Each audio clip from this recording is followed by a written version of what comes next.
Here's your divorce papers. My new wife will take care of everything now, so get out, you useless woman. My husband sneered as he handed me the divorce papers.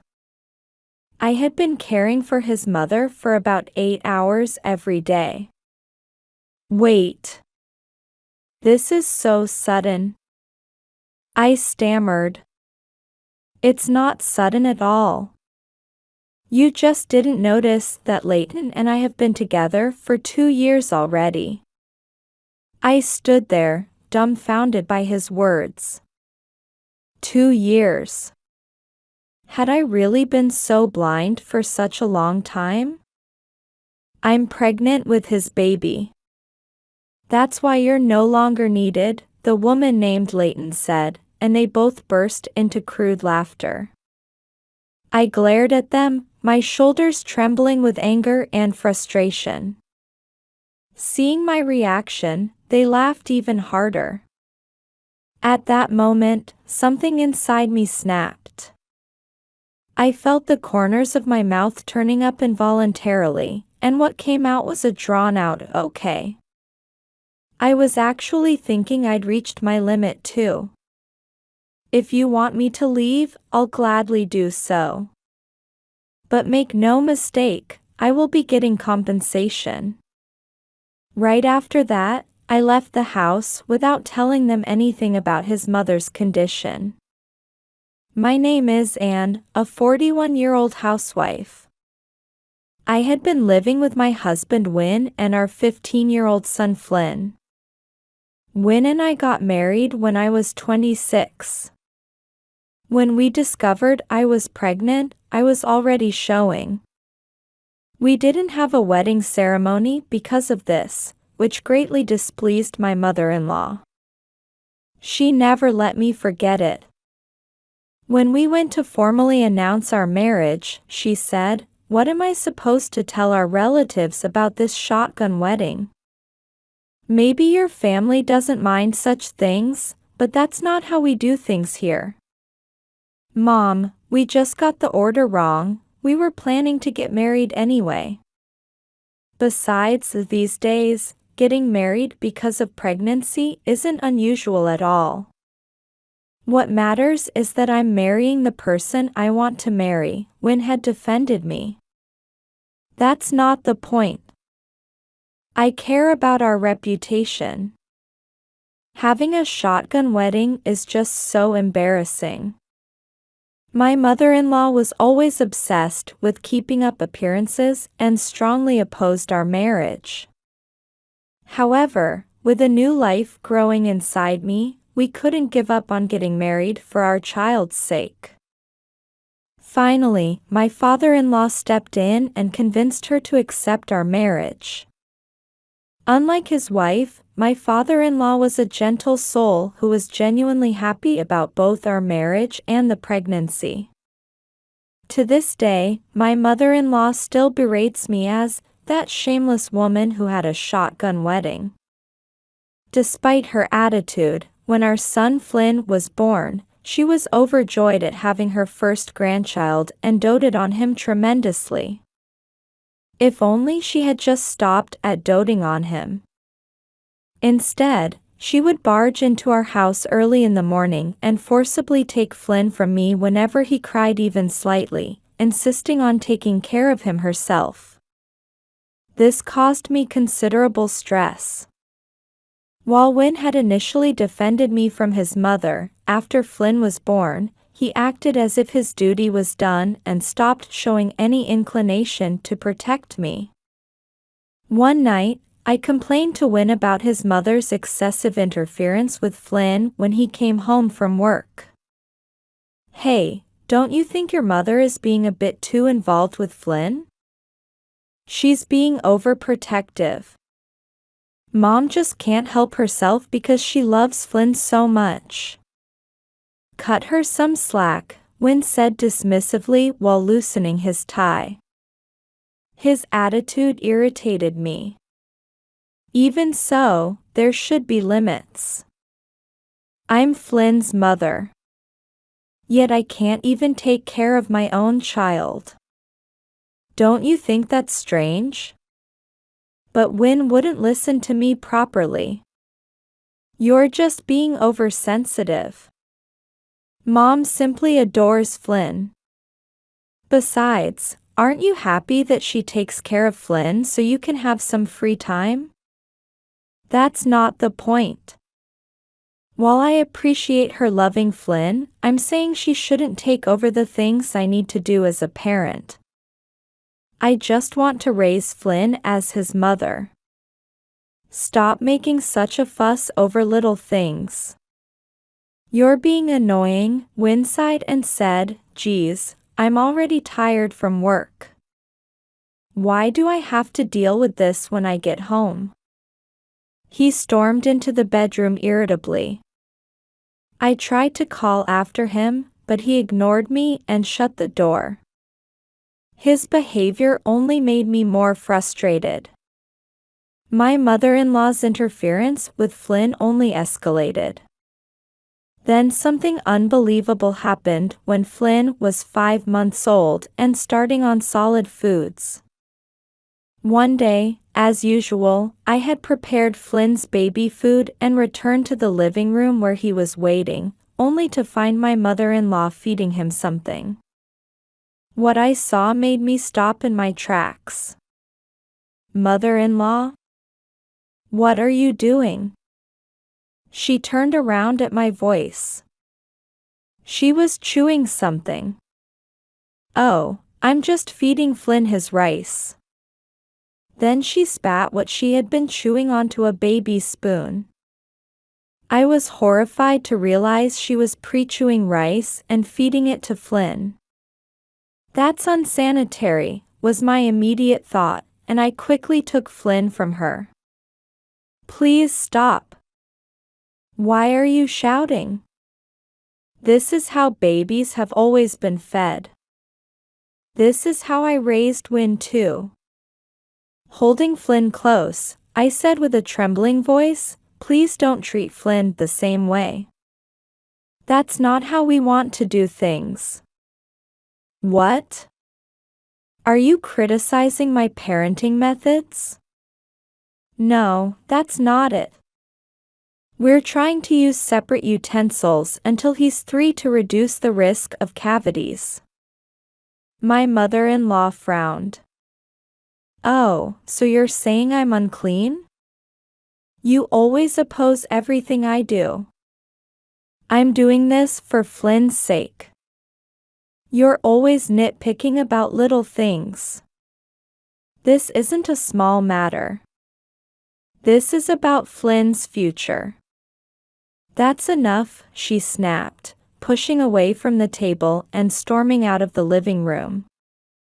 Watching her leave, I thought to myself, I really can't deal with this woman. That night, Win came home and immediately confronted me. "I heard you talked back to Mom again?"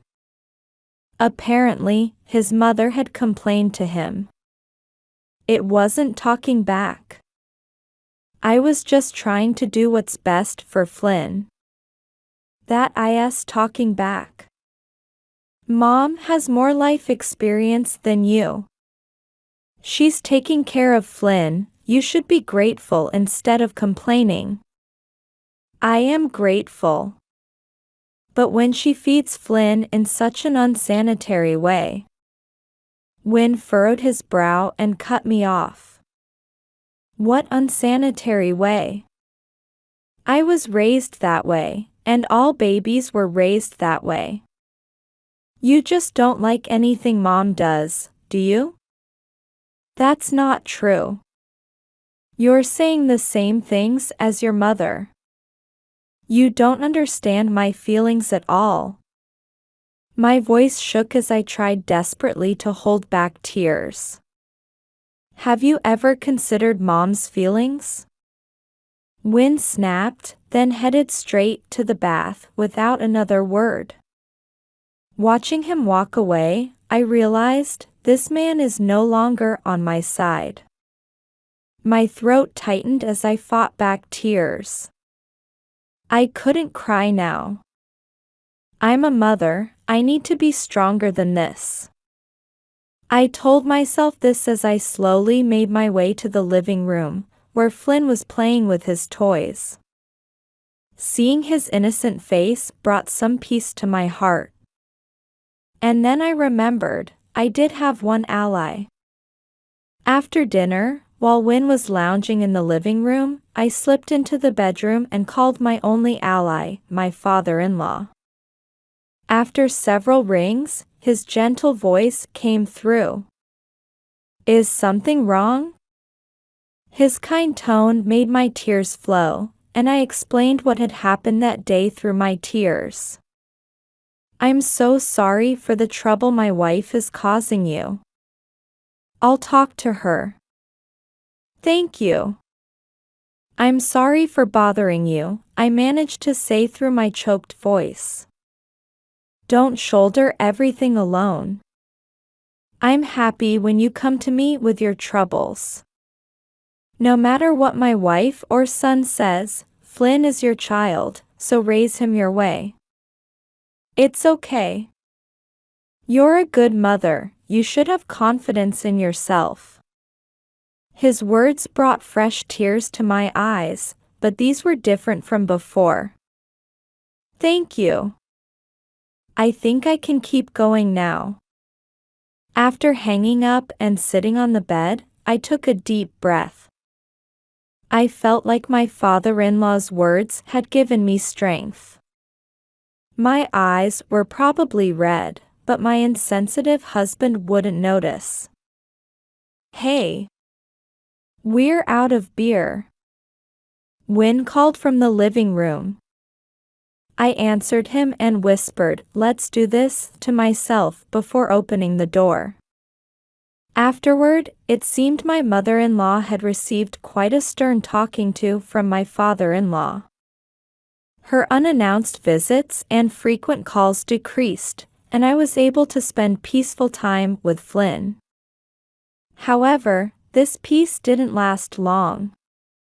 Within days, her unannounced visits resumed, along with her snide remarks. But knowing my father-in-law was on my side made it somewhat bearable. As Flynn grew older, my mother-in-law's interference only increased. My father-in-law would notice and intervene, things would calm down temporarily, but soon return to how they were. This cycle made me sigh more and more frequently. One concerning thing that emerged from this pattern was that Flynn became quite passive, rarely expressing his own desires, because my mother-in-law would give him everything before he could even ask. However, something wonderful happened shortly after Flynn started elementary school. One day, after watching a violin performance on TV, Flynn was deeply moved and declared, "I want to learn to play the violin." It was rare for Flynn to express wanting anything, so I was genuinely delighted. "Really? You want to play the violin?" When I asked with a smile, Flynn nodded enthusiastically. "Yes. I want to be able to play as beautifully as that." Seeing Flynn's animated expression after so long, my mind was made up. "Of course. I understand. Let's look for a violin school." "Yay!" Flynn jumped for joy. I started searching for violin schools, but my mother-in-law and Win were not pleased with this development. "Violin? Why?" He was really inspired by a performance he saw on TV. "Absolutely not. Violin is for girls. It's ridiculous for a boy to learn such a thing. You must have put strange ideas in his head, but I won't allow it." I was stunned by my mother-in-law's cold response. I couldn't help but respond. "Why not? These days, it's not unusual at all for boys to play the violin. Please don't reject it outright." But my mother-in-law wouldn't listen. Don't talk to me like I'm some old fogey. Flynn is going to be a doctor in the future, so he should go to cram school instead of playing violin. That's right. You should just quietly listen to what Mom says. Flynn, instead of playing pretend like that, you should study hard and become a great doctor like Grandma says. Flynn said nothing, just hung his head. Their words finally made me snap.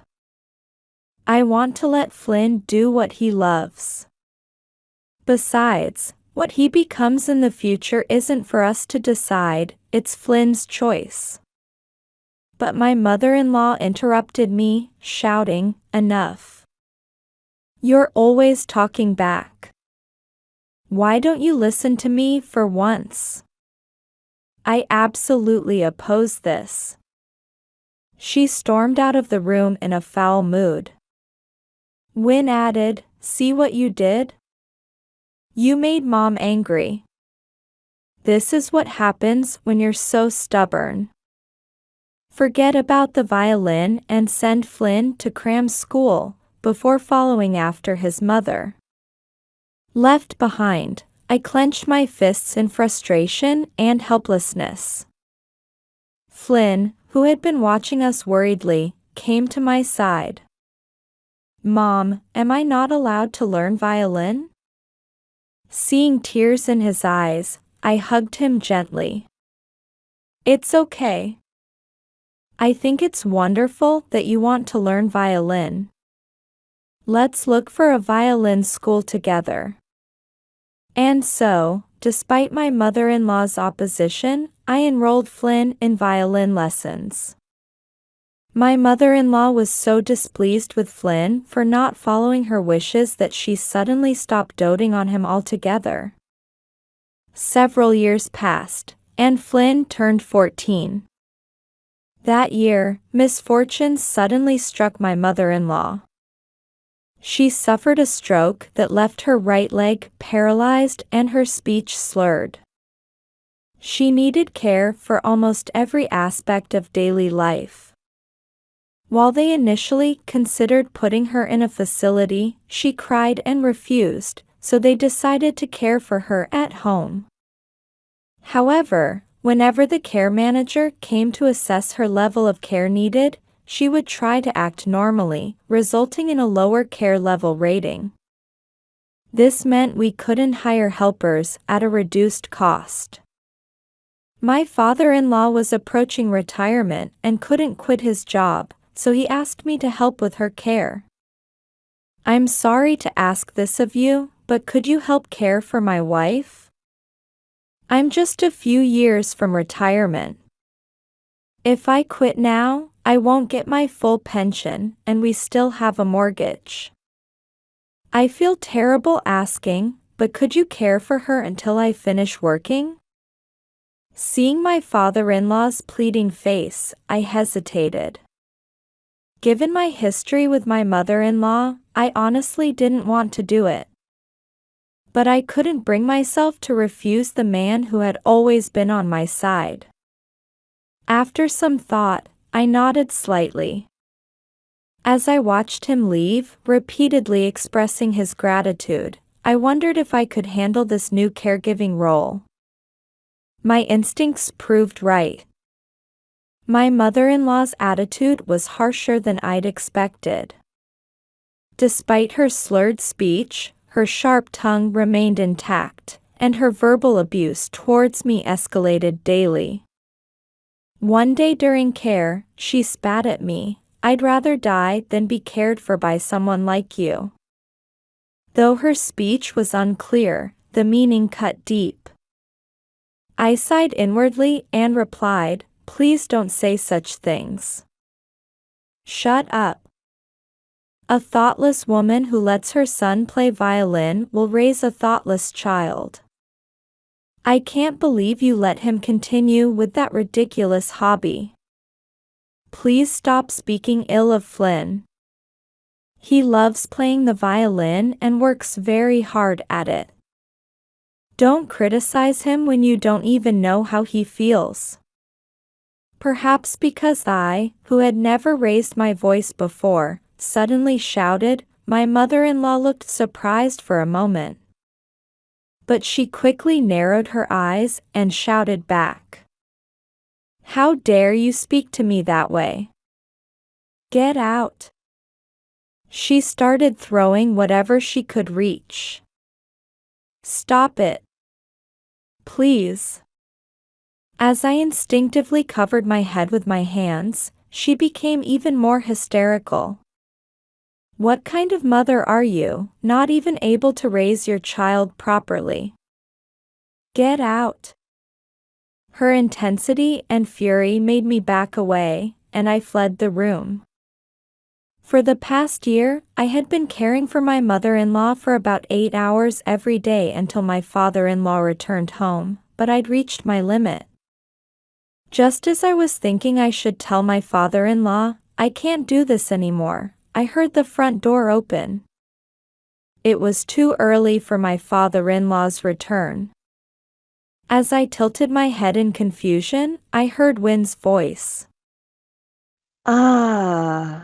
So you were here. Wynn. I thought he had left this morning saying he had a business trip.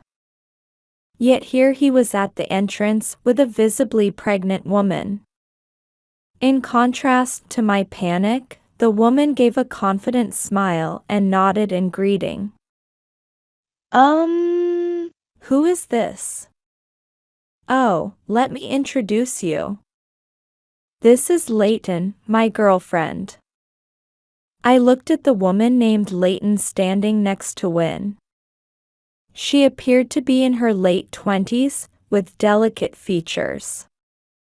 Her smile exuded confidence. While confused, I tried desperately to understand the situation. Wait, what do you mean? It's exactly what I said. I met Leighton by chance, and as we talked, we really hit it off. Just imagine, such a young and pretty girl saying she likes me.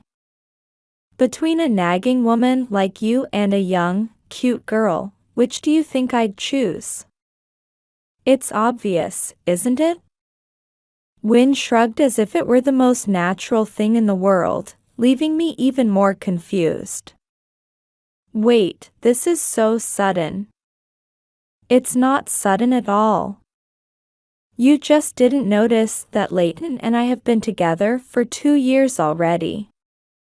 I stood there, dumbfounded by his words. 2 years. Had I really been blind for such a long time?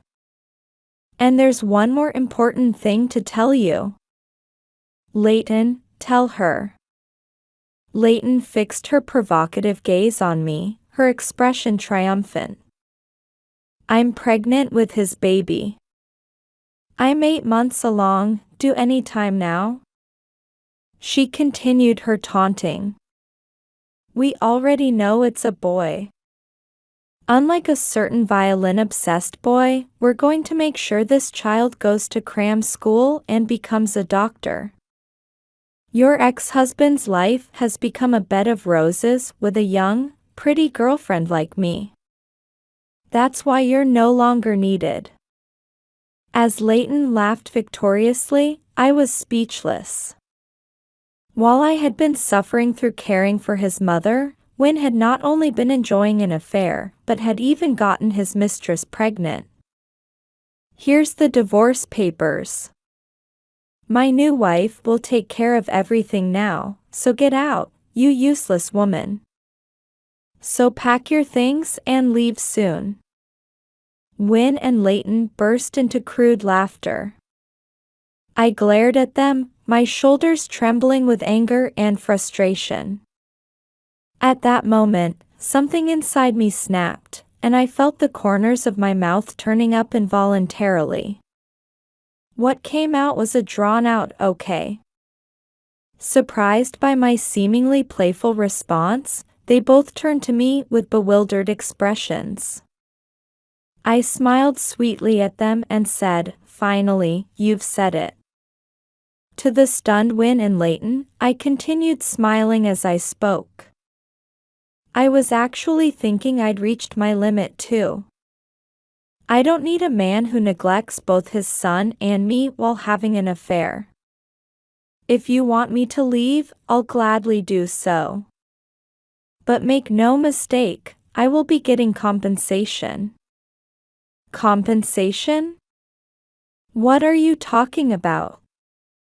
Now it was Win's turn to be taken aback by my unexpected response. I continued calmly. Of course. Since you're the one who had an affair, you'll pay compensation. $30,000 each. $30,000? Ignoring their pale faces, I continued matter-of-factly. I'll only accept a lump sum payment. You'll be hearing from my lawyer soon. After filling out the divorce papers and placing them on the table, Win and Leighton finally started to look panicked. Had they thought everything would go their way? Wait a minute. I won't wait. I'll keep these papers until the divorce terms are settled. I'll also file a petition to prevent you from submitting the divorce papers on your own. And I assume you're fine with me having custody of Flynn? You'd only ruin his future anyway. I put the divorce papers in my bag and turned my back on them. Wait just a minute. Who do you think you are, making decisions on your own? Be quiet. You're the ones who've been making decisions on your own all this time. Do you have any idea how hurt I was, not knowing anything? $30,000 isn't even enough compensation. Looking back at their frustrated faces one last time, I added, "Oh, and congratulations on your pregnancy." Then I left the house without telling them anything about his mother's condition.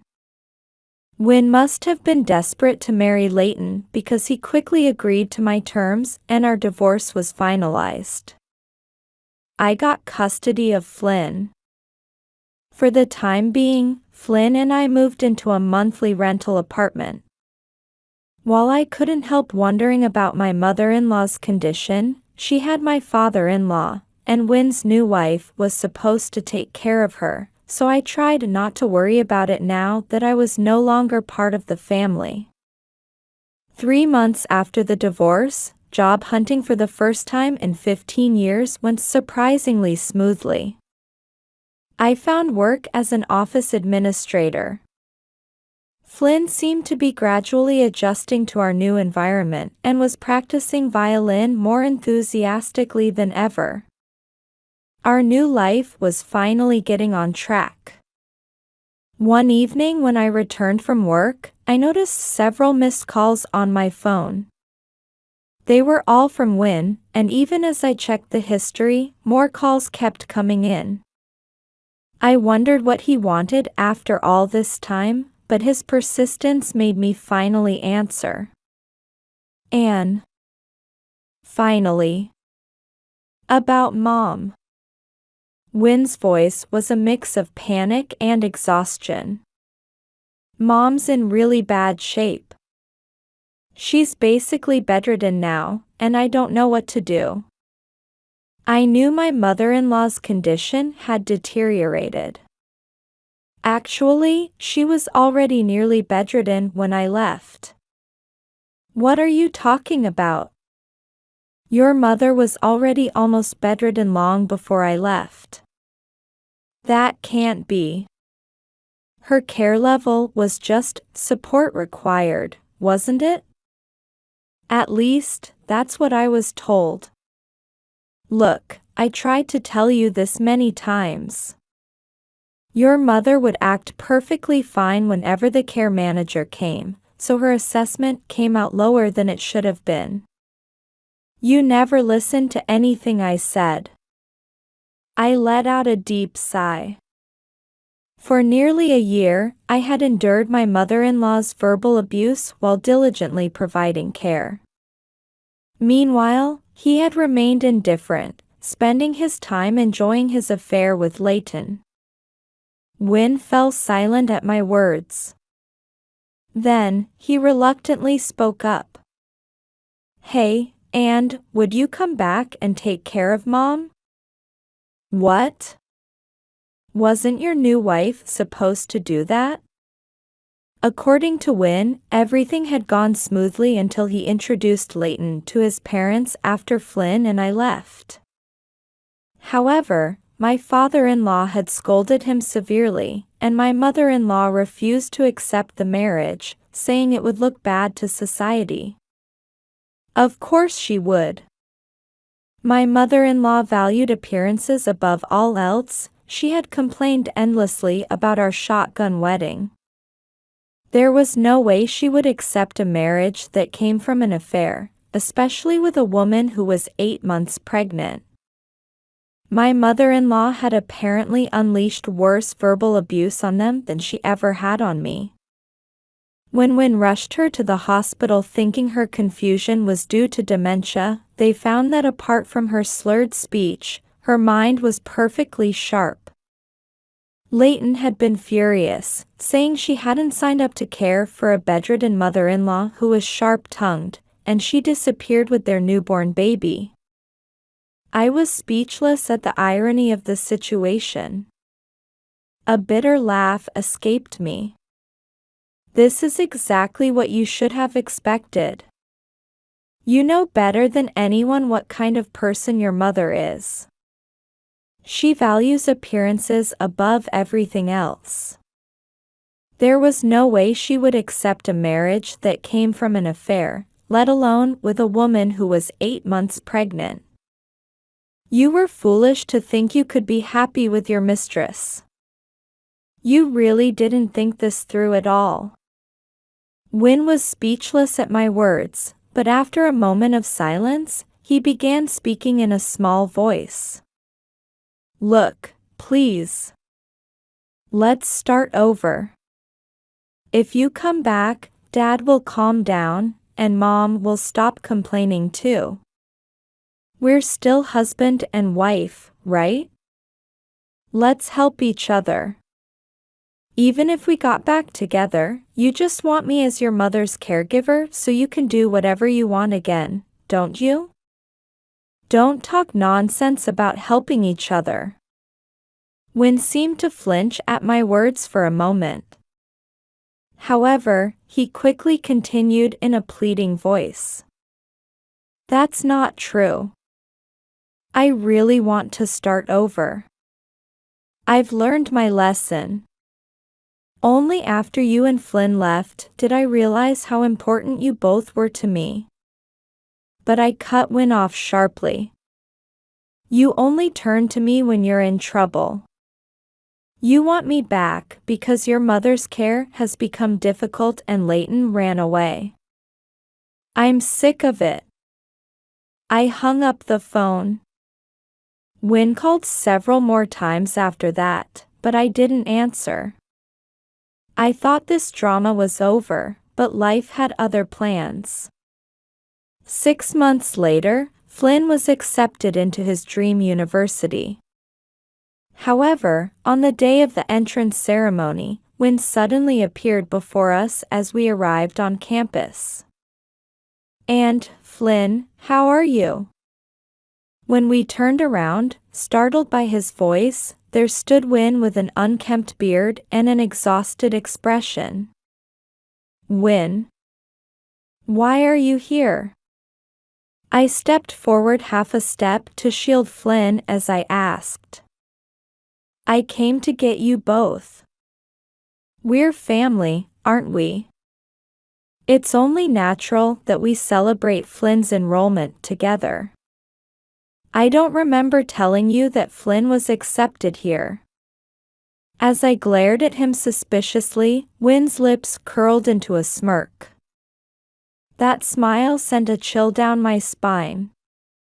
I felt something ominous and gripped Flynn's hand more tightly. Win, how did you know? Have you been stalking us? Win shrugged and answered as if it were perfectly normal. Of course I know about my family's affairs. We're not family anymore. You're just a stranger now. Shut up, kid.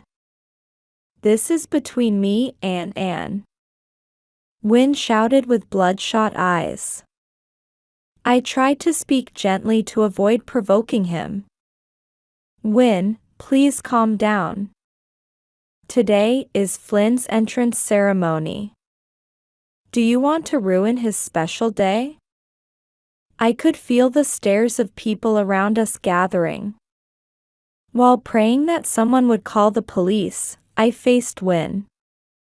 Despite my fear of his rough breathing, I tried to maintain my composure. Did something happen? Win gritted his teeth and began speaking with a trembling voice. I'm finished.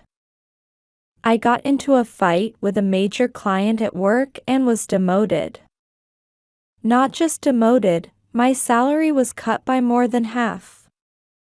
I finally got Mom into a facility, but the costs keep piling up.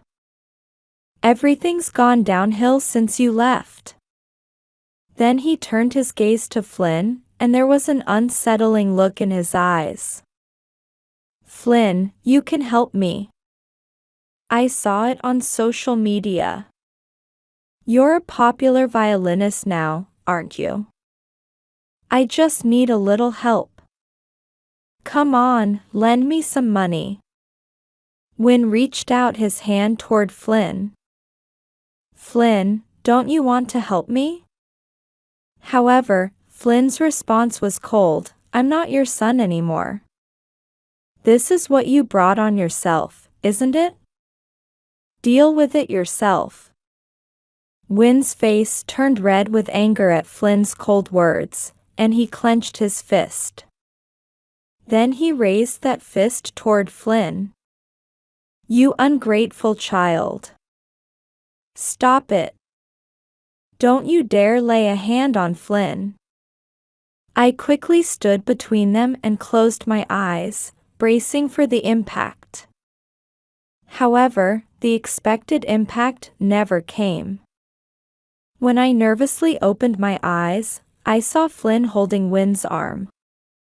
Using force when someone won't do what you want, you really are the worst. Damn it. Let go. Remember what you and Grandma used to say? That violin was just like playing house? Well, that a playing house is now recognized by society, and I'm in a better position than you. I'm even stronger than you physically. How does that feel? As Win glared angrily at Flynn's provocative smile, my prayers were answered. Police sirens could be heard approaching. Win tried to twist away from Flynn, but Flynn held his arm even more firmly. Ow. Stop. It hurts. As Win's screams echoed, the police car arrived. With many witnesses present, Win was immediately put in the patrol car and taken away. The crowd that had gathered gradually dispersed as the situation calmed down.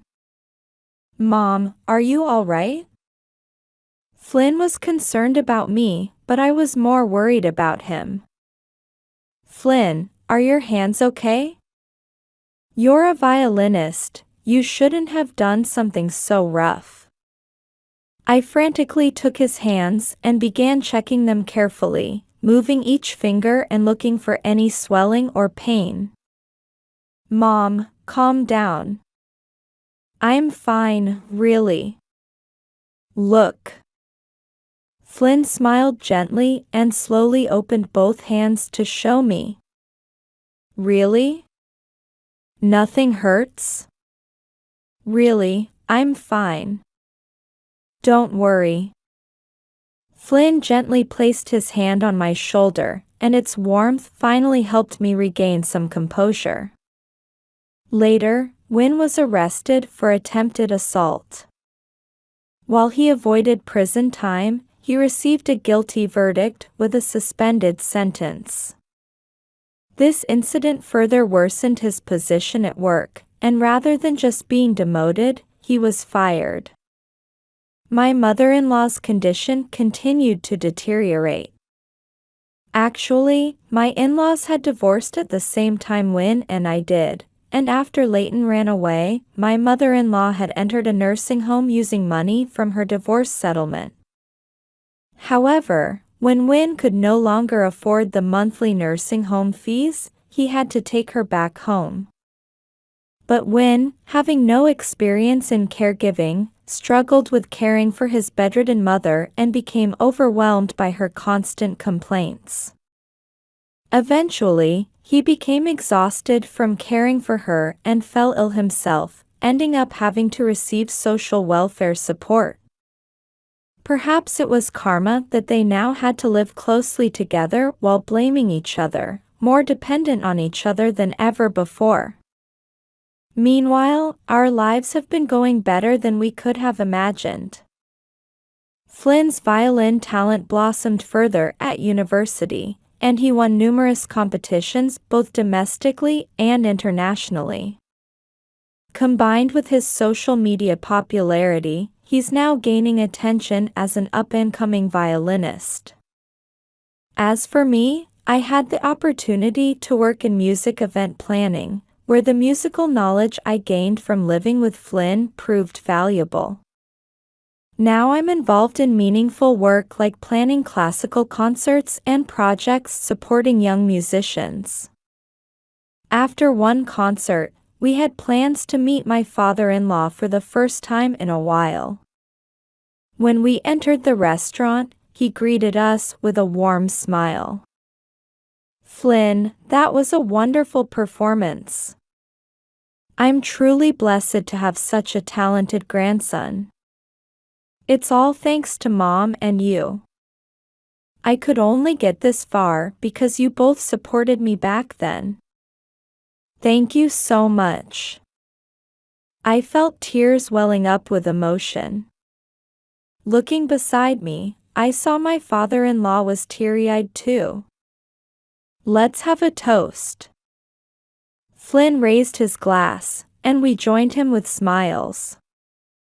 To Flynn's success, Anne's career, and our wonderful future ahead, cheers.